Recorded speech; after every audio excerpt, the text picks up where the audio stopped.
여러분들 우리 모두는 하나님의 은혜를 받기 원합니다. 여러분들 하나님의 은혜를 어떻게 받을 수 있나요? 하나님께서 특별히 우리의 기도를 통하여서 하나님께서 은혜를 주실 수 있습니다. 여러분들 기도하세요? 하나님의 은혜를 구하십니까? 하나님께 나아가 기도하십니까? 기도를 어떻게 정의하죠? 기도는 저희가 하나님과 대화하는 거죠. 하나님과 소통하고 하나님과 우리가 친밀한 교제를 가지는 건데요. 여러분들 그게 만약에 기도가 대화라면은 어떻게 하면 그 대화를 잘 할 수 있을까요? 대부분 대화를 잘 하시는 분들은 어떤 분들입니까?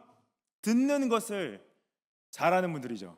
듣는 것을 잘하시는 분들이 대화를 잘 하시는 분들이라고 얘기를 하는데요. 하나님은 우리의 기도를 잘 들으시는 분입니다. 근데 중요한 것은 우리가 하나님의 말씀을 잘 듣고 있냐가 중요한 거죠. 기도가 만약에 쌍방의 대화라면은 우리의 기도가 그냥 일방적으로 하나님께 나아가 우리의 말만 하고 있는 건 아닌지 생각을 해볼 필요가 있죠. 여러분들 기도하는 가운데 하나님의 음성과 하나님의 뜻을 들으려고 하십니까? 어쩌면 우리의 기도가 처음부터 끝까지 내 말만 하다 끝나는 것이 아닌지 생각을 해야 될 필요가 있는데요. 오늘 말씀 가운데 두 명의 사람이 나오는데 두 사람이 하나님 앞에 기도에 헌신되어져 있음을 나타내고 있습니다. 이 말씀을 통하여서 우리 하나님께서 우리의 기도의 삶을 회복해 주시기를 소망합니다. 사도행전 9장 말씀에요. 사울이 회심하고 사울이 다메섹과 예루살렘에서 복음 사역을 시작하는 장면이 나왔죠. 그러고 나서 갑자기 사울의 얘기가 중단되어지고 사도 베드로의 얘기가 다시 등장했습니다. 그래서 사도 베드로가 예루살렘에서 나와서 빌립 집사가 사역했던 그 사마리아와 이 특별히 요바와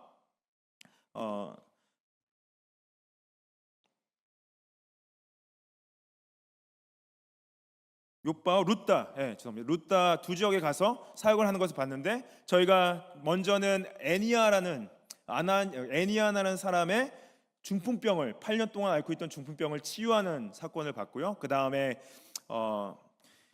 우리 다비다라는 여제자가 죽었는데 그 죽음을 살리는 장면을 봤죠. 여러분 저는 하나님께서 지금도 하실 수 있으면은 누구든 중풍병으로부터 이렇게 세울 수 있고 죽음으로부터 다시 살 수 있는 능력이 분명히 있음을 믿고요. 지금도 그런 일이 일어날 수 있다고 생각을 합니다.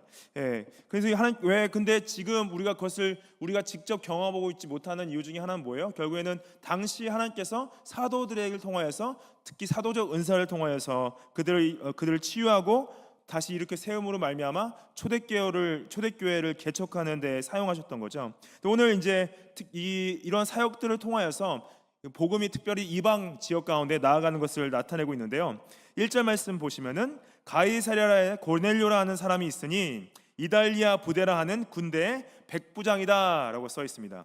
그래서 가이사랴는 로마에 있는 가이사랴가 아니라 당시 요빠 위쪽에 한 50km 정도 떨어진 도시였어요. 가이사랴 이 도시에 있어서 이미 빌립이 그것을 돌아왔는데 베드로가 이제 요빠에 있는 동안 가이사랴에 있는 고넬료라는 사람에게 하나님께서 나타나시는 사건이 기록되어져 있습니다. 여기서 고넬료는 유대인이 아니라 이방인이었는데 특별히 여기서 이달리아라고 써 있는데 영어로 보시면 이탈리안이라고 되어 있죠. 그래서 한국말로 좀 말하면 이태리 사람입니다. 이태리 사람이었고 이 사람이 이태리 사람이지만은 로마 왕국의 군사였죠.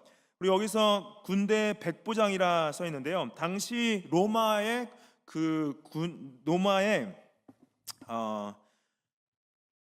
군력을 최강이었죠. 그리고 지금까지도 학자들은 그때 당시 그 로마 군대가 가지고 있던 로마 군대의 그 구조 자체가 그 후에 일어났던 많은 군대들에 있어서 좋은 예가 됐던 것을 얘기를 하는데요. 한 개의 군단에 한 5,000명에서 6,000명 사이의 군인들이 있습니다. 그걸 이제 영어로 리전이라고 해요. 리전. 그리고 또 그 리전을 이끌던 사람을 리가터스라고 그러는데, 그래서 그 한 개의 군단 리전에 한 5,000명에서 6,000명이 있었고요. 그 한 개의 군단이 10대로 나눠져요. 10대로 나눠져 가지고 한 500명에서 600명 사이가 한 대당 있었습니다. 그걸 이제 한 대를 영어로 보면 코호트라고 그래요. 코호트를 이끈 이제 코호트가 10개가 합쳐져서 한 군단이 됐었고요. 그리고 한 코어트, 한 500명에서 600명 되는 그 한 코어트에 그것이 또 6개로 나눠져요. 6개로 나눠져서 그 한 대에 80명에서 100명 사이에 군인들이 있었죠. 그래서 한 대를 100명을 해서 영어로 century라고 그래요. century. century 안에 80명에서 100명의 그 군인들이 있었고, 그 century를 이끄는 사람은 centurion. 그래서 백부장, 영어 한국말로 백부장이었죠. 그 100명의 80명에서 100명의 사람을 또 10개로 나눠요. 그래서 한 8명에서 10명 정도가 또 한 그 컨투버니움이라는 그 이제 가장 작은 유닛인데, 그래서 백부장이 10개의 컨투버니움을 이끌었어요. 근데 그래서 당시 그냥 100명을 지휘한다고 했을 때 직급이 되게 낮게 늦을 수 있지만은 당시 식민지에 한 중대를 보낼 때는 굉장히 큰 영향력이 있는 사람이 갈 수밖에 없었습니다. 그 몇천 명씩 보내는 게 아니라 어떻게 보면 몇 개의 중대를 보냈기 때문에 당시 백부장들이 그 지역에 끼치는 영향력이 굉장히 컸던 거죠. 그래서 하나님께서 이 고넬료에게 나타나시는데 2절 말씀 보시면 그 사람 고넬료가 어떤 사람인지 설명을 해줘요. 그가 경건했다라고 설명하고 있습니다. 경건하여 온 지방과 더불어 하나님을 경외하며 많은 백성을 구제하고 하나님께 항상 기도했다. 저희 기도 여기서 경건했다는 것을 영어로 보시면 devout라고 써 있죠. 헬라어로 유세베스라는 단어인데 이 단어는 뭐냐면은 당시 이제 이 이태리 사람이 유대교의 하나님을 따르기 원했던 거예요. 근데 할례를 받지 않고 이스라엘 사람도 아니었어. 근데 이 사람이 유대교의 여호와 하나님을 따르려 했을 이거 이제 따르려 했을 때 그런 사람들을 영어로 이제 proselyte, 개종자들, 그 하나님을 두려워하는 자들, God fearers 이런 표현을 썼는데요. 이 사람들을 표현할 때 devout man 이러면서 경건한 사람이다라고 했어요. 왜 경건하냐? 이방인인데도 불구하고 여호와 하나님을 따르기 때문에 경건하다. 근데 여기서 이 말씀 가운데 이 경건한 이방인에 대해서 세 가지 성품을 얘기하죠. 첫 번째는 뭡니까? 첫 번째는 온 집안과 더불어 하나님을 경외했다라고 써 있죠. 이것을 첫 번째 이 특징으로 보는데, 결국 이 고넬료는 자신만이 여호와를 따르고 믿는 데 집중한 것이 아니라 자신의 가족들과 자신의 집에서 일했던 사람들과 자신 주위의 사람들에게 함께 그 믿음을 나누고 함께 주님을 두려워하자라고 가르쳤던 것을 나타내는 거죠. 그래서 자신만의 믿음을 지키고 자신만 따라가는 것이 아니라 가족 공동체, 자유에 함께한 사람들이 함께 하나님을 따를 수 있도록 돕고 가르치고 일했던 사람인 것을 볼 수가 있습니다. 여러분들, 우리가 물론 우리 개인의 신앙이 가족과 함께하지 못할 때 많이 힘들죠, 마음이. 근데 우리가 결국 하나님께서 그 각자의 가정으로 보내시고 각자의 그 가정 공동체 안에서 믿지 않은 분들과 함께 살 때 예수 그리스도의 제자로서 본을 보일 수밖에 없다는 거죠. 본을 보이시면서 여러분들의 믿음을 통하여서 예수님을 가족분들이 만나시고 친구분들이 만나시고 함께 일하는 동료들이 만나는 것을 하나님께서 기뻐하시고 그것을 받으신다고 말씀을 하시는 거죠. 두 번째 특징은 뭡니까? 많이 구제했다라고 써 있어요. 이 사람이 온 집안이 함께 하나님을 경외한 것뿐만 아니라 자신이 돌봐야 될 사람 말고도 도움이 필요한 백성들을 돌아봤다는 거예요. 그리고 자신이 가지고 있는 물질을 함께 나눴다. 그래서 이것이 반복되는 사도행전 안에, 누가복음 안에 주제죠. 그래서 하나님께서 자신을 따르는 그리스도의 제자들은 자신의 가족만 돌아보는 것이 아니라 필요가 있는 자들이 함께 그 필요를 나누고 돕고 선행하는 것을 하나님께서 기뻐하신다는 것을 반복적으로 보여주고 있죠. 그래서 자신이 온 가족이 하나님을 경외하고 정말 하나님이 사랑하듯 이웃을 사랑하면서 돕고, 세 번째 중요한 게 뭐냐? 항상 기도했다. Prayed continually to God. 항상 기도했다라고 그러죠. 그래서 하나님을 진정으로 경외하는 사람의 외적 증거는 뭐냐? 기도하는 삶이라는 거죠. 기도는 뭡니까? 내가 하나님을 의지한다는 표현이에요. 내가 하나님밖에 없습니다. 하나님을 따릅니다. 주님과의 관계가 제일 중요합니다라는 표현이 기도라는 거죠. 반대로 말하면 여러분들이 기도하지 않는다는 거 뭐냐면은 하나님 없이도 내가 살 수 있습니다. 하나님 외에 따로 사랑하는 사람이 많이 있습니다. 그래서 이 고넬료는 하나님을 경외하고 주님을 의지하고 주님을 사랑하는 표현으로 기도를 항상 했다고 하는 거죠. 여러분들, 기도하는 삶이요, 종교적인 삶은 아니에요. 기도하는 것 자체가 어떠한 우리의 그 종교적 의무로서 하는 게 아니라 정말로 우리가 하나님을 사랑하고 그리스도의 은혜 때문에 내가 그분과 동행하기 원하고 내 삶이 정말 주님을 의지하고 주님을 따르는 삶으로서 표현되어지는 것이 기도입니다. 근데 왜 우리가 그게 힘든지 아세요? 우리 죄성 때문에 힘든 거예요. 우리의 죄성은 하나님 의지하는 것보다 그냥 내 힘을 의지하는 게 더 편하고, 내가 하나님의 뜻을 찾고 구하고 그분께 나아가 무릎 꿇고 기도하는 것보다는 내가 그 시간에 다른 걸 하는 게 더 편하고 좋은 거예요. 그래서 우리가 기도가 그렇게 불편하고 힘들고 괴로운 시간이 될 수도 있다는 거죠. 근데 하나님이 기뻐하시는 기도는 뭡니까? 정말로 우리가 주님을 사랑하고 그분을 향한 헌신으로 나아가서 주님께 우리 시간을 드리는 거죠. 3절 말씀에 하루는 제9시쯤에 환상을 봤다라고 그러죠. 여기서 제9시는 오후 3시를 말하는데요. 이 사람이 왜 이걸 기도하는 시간으로 봤냐? 당시 유대인들은 하루에 3번 기도했어요. 9시랑 12시랑 3시. 아침 9시, 점심 12시, 그 다음에 오후 3시 3번을 기도했는데, 이 사람은 유대인이 아닌데도 불구하고 여호와 하나님을 따르는 그 이방인이었기 때문에 유대인들이 하는 이 관습적인 기도 가운데 본인도 기도를 하고 있던 거죠. 그래서 이 오후 3시에 기도를 하는 가운데 환상을 봤습니다. 여기서 본 환상은 영어로 보시면은 vision이라고 써 있는데, 헬라어로는 hen oramati라는 단어예요. 이 비전은 그냥 무의식 중에 보는 비전이 아니라 의식 중에 보는 비전입니다. 여러분들 혹시 완전히 잠이 확 깨 있는데 어떤 환상을 본 적 있으세요? 어떤 비전을 본 적 있으세요? 네, 뭐 저는 없습니다. 여러분들 혹시 보신 분 있으면 저한테 좀 말씀해 주십시오. 부럽죠? 정말 완전히 깨서 기도하고 있는데 환상을 본 거예요. 근데 그래서 우리가 질문할 수 있죠. 왜 하나님 이 고넬료한테 보여주신 환상은 나한테는 왜 보여주시지 않습니까? 저는 청년 때 그런 생각 많이 했습니다. 하나님, 나도 환상 보여주십시오. 하나님 음성 듣게 해주십시오. 근데 여러분들 이게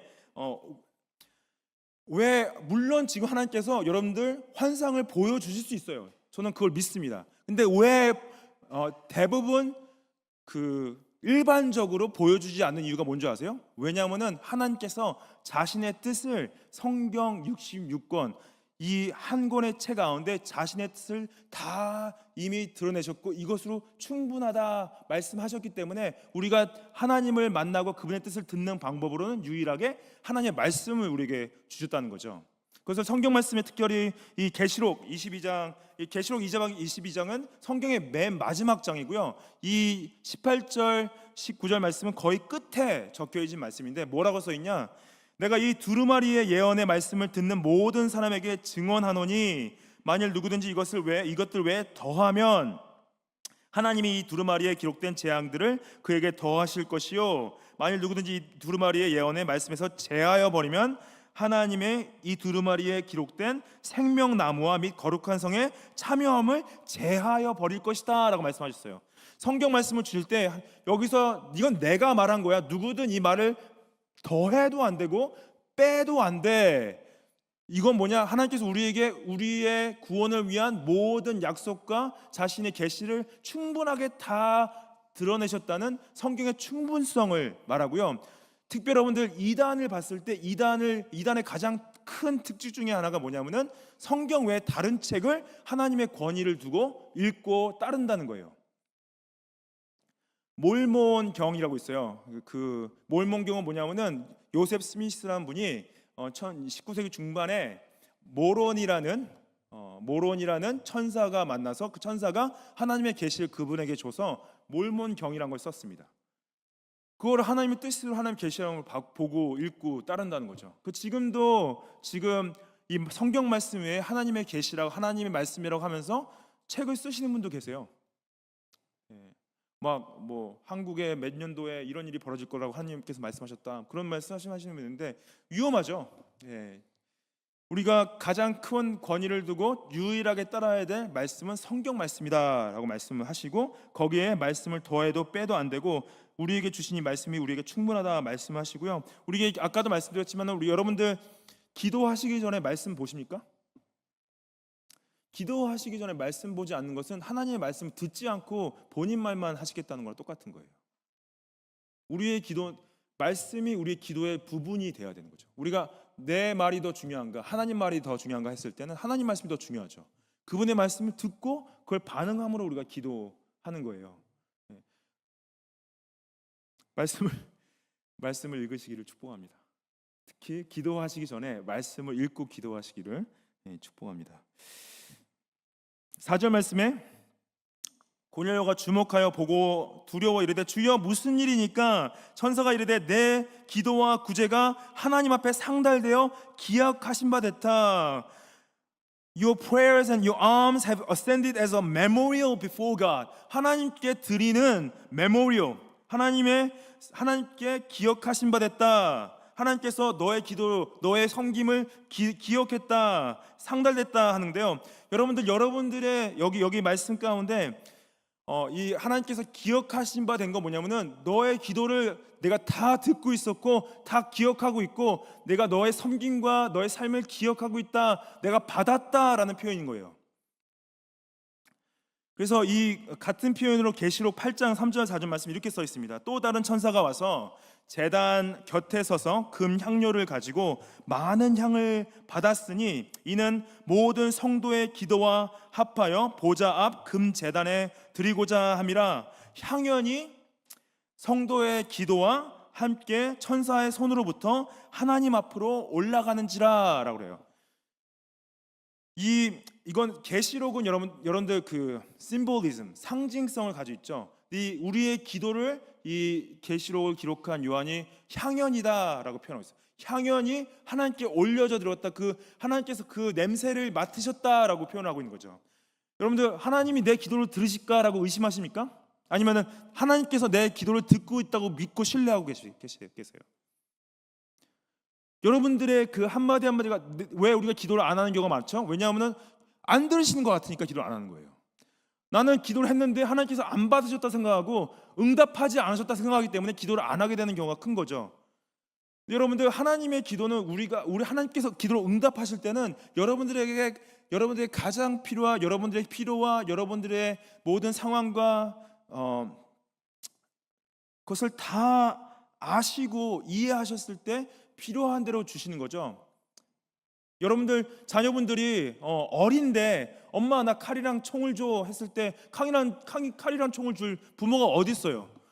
그것이 그에게 이제 위험하고 그것이 지금 필요한 것이 아닌 것을 구할 때는 주지 않죠. 하나님도 동일하세요. 여러분들이 구할 때 응답하지 않고 주지 않으실 때는 그것이 하나님이 보시기에 최선이라고 생각하시기 때문에 주지 않는 경우라는 거죠. 그리고 분명히 여러분들이 필요가 있고 들으실 때는 허락하시고 문을 여시고 주신다는 거죠. 여러분들 우리 이 믿음이 있어야 됩니다. 기도할 때 그렇지 하나님께서 나의 기도를 들으시지, 그렇지 하나님께서 나의 섬김을 받으시지, 그렇지 하나님께서 그것을 기억하고 계시지.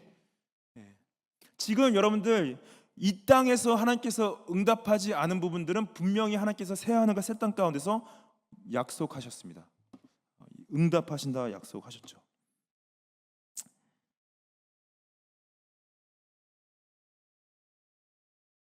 여러분들의 기도와 구제가 하나님께 올려지고 하나님께서 기뻐 받으시기를 축복합니다. 5절 말씀에 내가 지금 사람들을 요바에 보내어 베드로라 하는 시몬을 청하라. 그래서 이 하나님이 보내신 천사가 명령을 내리죠. 가서 사람들을 보내서 요바에 있는 베드로라는 시몬을 청하라. 근데 이때 당시 이제 9장 마지막 절에 보면은 베드로가 무두장이 시몬의 집에서 유숙하는 것으로 끝나는데요. 여기 제가 지난주에 설명 안 드렸지만 6절에 보면은 다시 무두장이 시몬의 이야기가 나옵니다. 무두장이는 뭐냐? 영어로 보시면 테너라고 되어 있는데 무두장이가 하는 일은 짐승의 가죽을 벗기는 일을 한 사람이에요. 가죽을 벗겨가지고 그 가죽을 이제 파는 거였죠. 근데 유대인들은 구약 시절부터 이 무두장이들, 이 피장이들을 굉장히 무시하고 천한 직업으로 생각했고요. 어느 정도로 천한 직업으로 생각하고 무시했냐면은 결혼을 했는데 아내분이 그냥 이혼 사유로 그냥 이 사람이 무두장이 일을 하기 때문에 나는 이혼하겠다 해도 그것을 괜찮다고 생각했어요.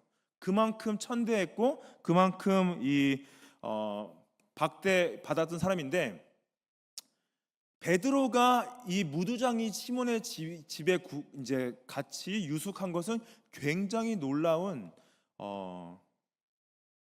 사건입니다. 왜냐하면은 유대인들은 이 사람들과 함께하는 것 자체를 굉장히 수치스럽게 생각했는데요, 베드로는 이 무두장이 시몬의 배경 자체를 생각하지 않고 이 사람도 그리스도의 사랑이 필요한 사람이다라는 마음 가운데 같이 유숙하는 것을 부끄러워하지 않았던 거죠. 근데 여기 보면은 6절 말씀에 그 집이 해변에 있었다 그러잖아요.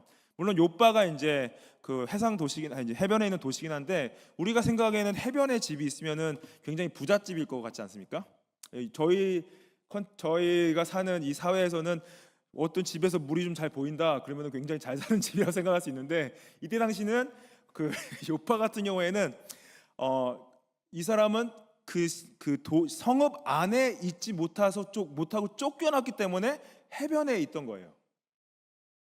그래서 우리 같으면은 그 성읍 안에보다는 바다 보이는 데서 살기로 했을 텐데, 그때 당시에는 성읍 안에 사는 것이 안전하고 그 사람들이 공동체 안에 속해 있는 것이기 때문에 일단은 이제 아무튼 벗어난 데 있었던 거죠. 이 사람한테 가서 베드로를 데리고 오라. 7절 말씀 보시면 마침 말하던 천사가 떠났다. 천사가 떠나자마자 고넬료가 바로 천사가 시킨 것을 행하죠. 고넬료가 집안 하인 둘과 부하 가운데 경건한 사람 하나를 불러 이 일을 다 이루고 요바로 보냈다. 자신이 믿고 신뢰하는 사람 3명을 뽑은 거예요. 자신의 하인 중에 2명과 여기서 특별히 또 아까 하나님께서 고넬료를 표현했던 그 경건, devout man.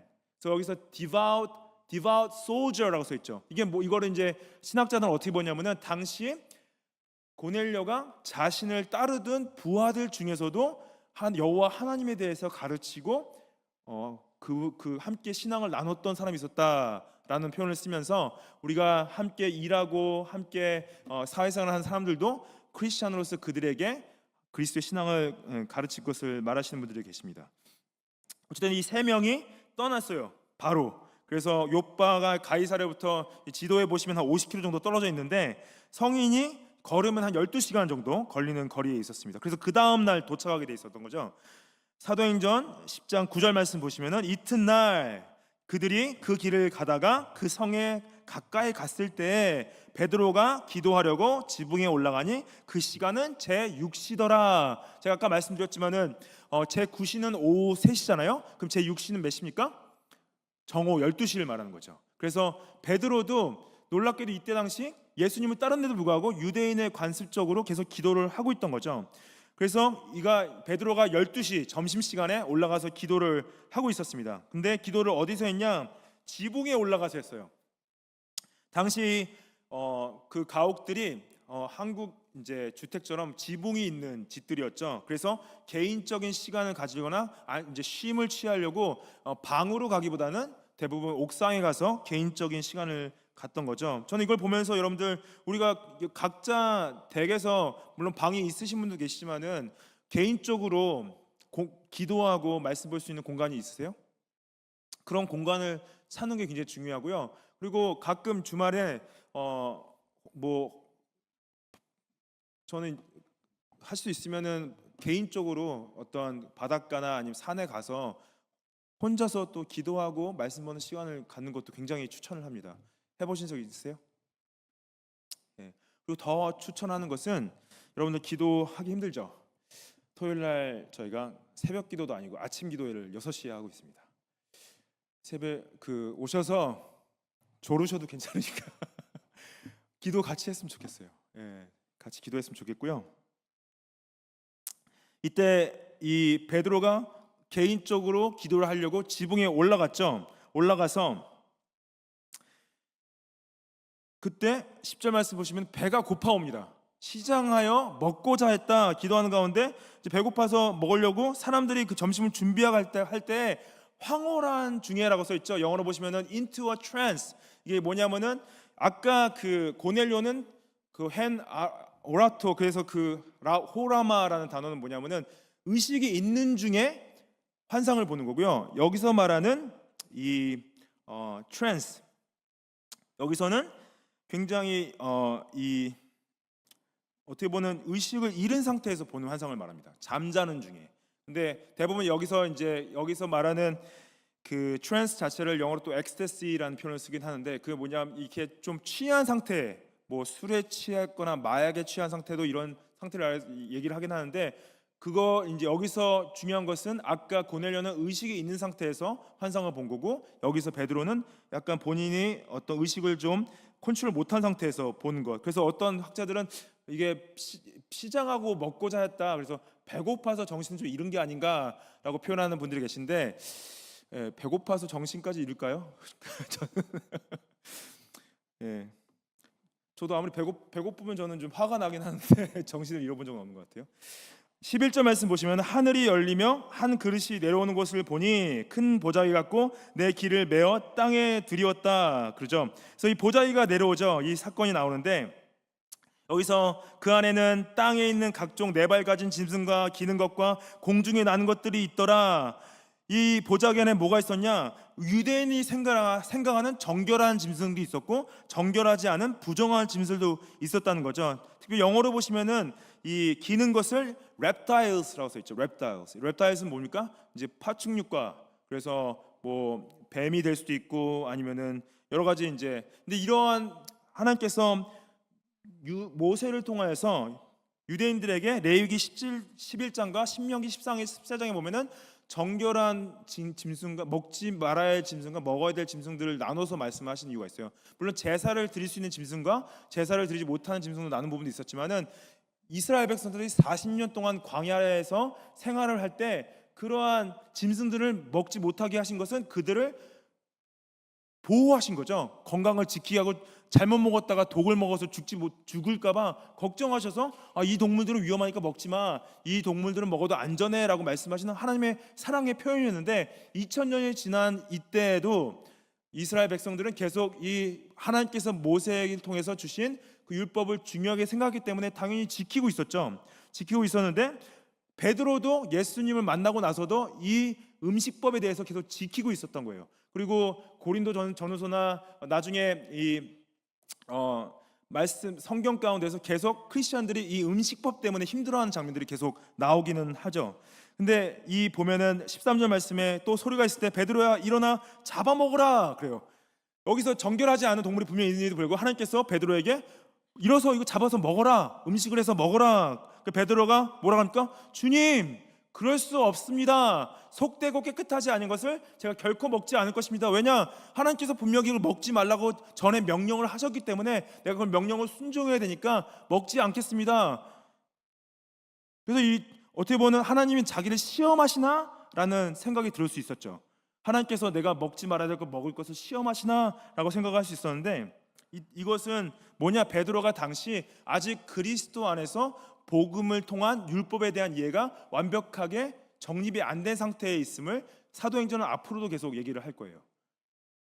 나중에 예루살렘 공회에서도 이런 문제가 다시 나타나긴 하는데, 뭐냐? 아직 그 율법주의적인 생각에서 완전히 벗어나지 못한 거죠. 여러분들 생각해 보시죠. 유대인으로 태어나서 유대인으로 자랐어요. 율법을 배워왔어요. 근데 예수님을 만나고 예수님께서 내가 율법을 성취했고 내가 율법을 다 이뤘다, 나를 믿고 내 안에 거하면은 더 이상 율법을 통해서 의롭게 되는 것이 아니라 나를 믿는 믿음을 통해서 의롭게 될 것이다. 예수님께서 십자가에서 죽으신 그 제사가 완벽한 제사로서, 예수님이 완벽한 제물로서 더 이상 이스라엘 백성들이 소를 잡거나 새를 잡아가지고 피를 흘리고 그 대잔에 올려서 불을 태워서 그걸 통해서 하나님께 죄를 사함을 받는 것이 아니라 예수 그리스도의 십자가의 죽음을 통해서 그것을 믿는 믿음으로 말미암아 그 제사, 예수 그리스도가 드린 제사가 완벽한 제사로서 더 이상 이 의식법이나 제사법이나 음식법이 이들에게 적용이 안 되는 부분이 아직 자리 잡지가 않은 거예요.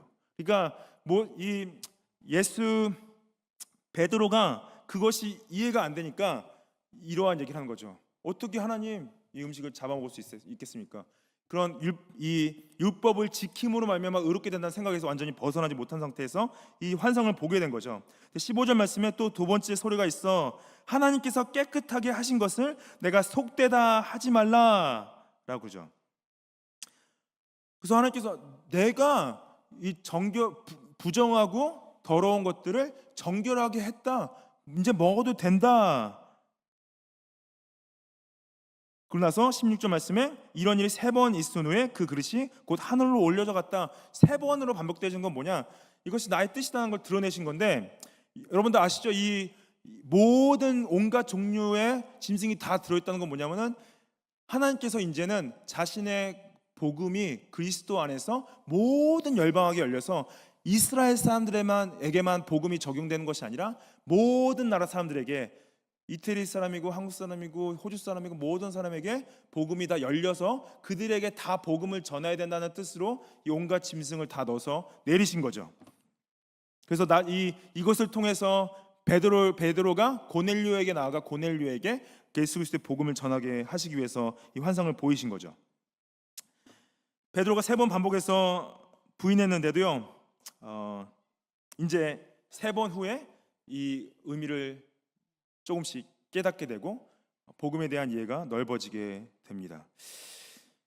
여러분들, 이것은 결국 기도 중에, 물론 이 베드로는 어떠한 베드로가 그 무의식 가운데서 하나님께서 주신 환상 중에 보긴 했지만은, 하나님께서 결국에는 오늘 말씀 가운데 고넬료도 제 9시에 기도할 때, 베드로도 제 6시에 기도할 때 이러한 하나님께서 환상을 주시고 하나님의 뜻을 드러내셨죠. 여러분들, 우리는 베드로가 이 6시에 기도했다는 건 뭐냐면 아직도 그 유대인의 관습 가운데 붙잡혀서 기도를 했다는 거예요. 저희는 더 이상 아침 9시, 12시, 3시로 정해놓고 기도할 필요가 없습니다. 더 이상 그런 율법적인 기도를 하는 것이 아니라 우리는 진정으로 예수 그리스도 안에서 그분께 나아가 친밀한 교제권 가운데서 언제든 여러분들 기도할 수 있어요. 근데 여러분들 놀라운 건 뭐냐면 언제든 기도할 수 있다라는 생각 때문에 언제든 하지 않고 있다라는 걸 될 수 있다는 거죠. 언제든 기도할 수 있다는 생각에 언제든 하진 않고 있다. 차라리 이렇게 정해놓고 하는 게 낫지 않을까, 그런 생각이 들 수가 있죠. 여러분들, 에베소서 6장 17절 말씀에 구원의 투구와 성령의 곰 곧 하나님의 말씀을 가지라, 모든 기도와 간구를 하되 항상 성령 안에서 기도하고 이를 위하여 깨어 구하기를 항상 힘쓰라. 여러분들, 이 구조를 보면요, 말씀을 가지는 것과 모든 기도와 간구를 성령 안에서 하는 것과 연결시켜서 말하고 있는 것입니다. 그래서 우리가 성령의 검, 하나님의 말씀을 가지는 목적이 그 말씀을 통해서 우리가 기도하고 간구하고 성령 안에서 할 수 있다는 것을 말씀하시는 거예요. 그걸 구하기를 항상 힘쓰라. 여러 승들을 위해서 구하라. 내 자신만을 위해서 구하는 것이 아니라, 여러분들 주위에 기도가 필요하신 분들이 너무나 많습니다. 근데 그것을 기도할 때 우리가 말씀을 먼저 가져야 된다는 거죠. 말씀, 성령의 검이 있어야지 우리가 말씀의 능력과 힘이 있다는 것을 말씀하시는 거죠.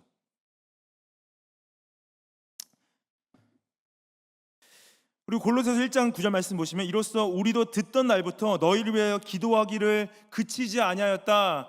구하노니 너희로 하여금 모든 신령한 지혜와 하나님의 뜻을 아는 것으로 채우게 하시기를 기도한다. 사도 바울이 골로새서 사람들에게 내가 처음 너희를 만난 그때부터 지금까지 멈추지 않고 기도하는 가장 큰 기도 제목은 너희가 그 모든 신령한 지혜와 하나님의 뜻을 아는 것으로 채워지기 원한다. 하나님의 뜻을 아는 것은 하나님 말씀이죠. 하나님의 말씀을 알고 그분의 신령한 지혜로 채워지는 것을 가장 큰 기도 제목으로 삼았고요. 제가 여러분들을 위해 기도할 때 한 분 한 분이 그리스도의 지혜와 하나님의 말씀과 그분의 뜻으로 채워지기를 제가 열렬하게 열정 가지고 기도하고 있습니다.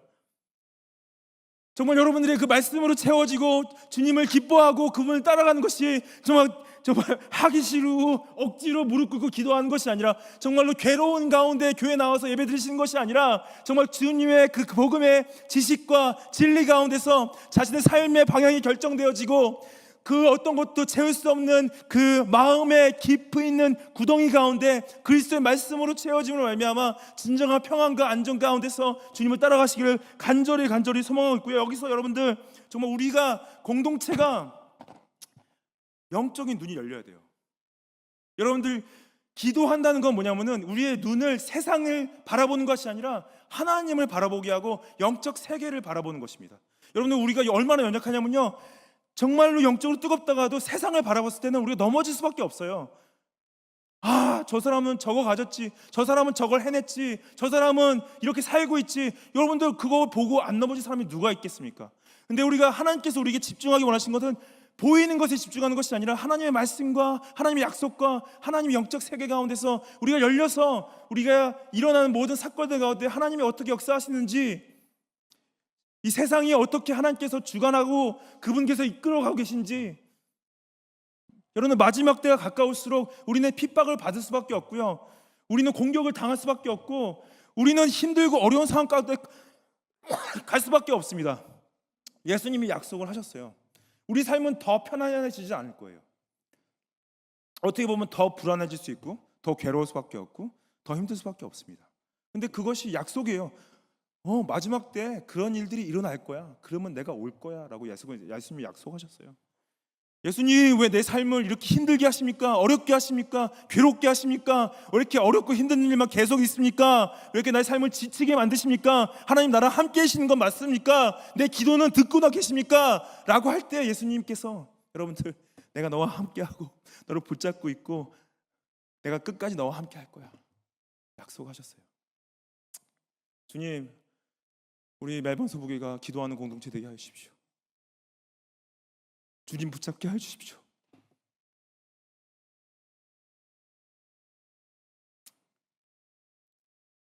영적인 눈을 열어서 세상의 많은 것들을 바라보고 있는 우리 눈 가운데 주님의 말씀으로 눈동자를 돌리고 주님 나아가서 기도하면서 주님 온전히 붙들고 의지하는 공동체 될 수 있도록 인도하여 주십시오. 여러분들, 교회 공동체는 세상과 구별된 공동체입니다. 우리는 세상의 문화와 같이 가는 공동체가 아니라 세상의 문화를 대적하는 공동체. We are counter-cultural community. We cannot be the same as the world. We are set apart. We are separated. We are called to be holy. We are called to be godly. 하나님의 나라와 그리스도의 복음 가운데서 온전히 쓰임받는 멜번 서부교회 되기를 축복합니다.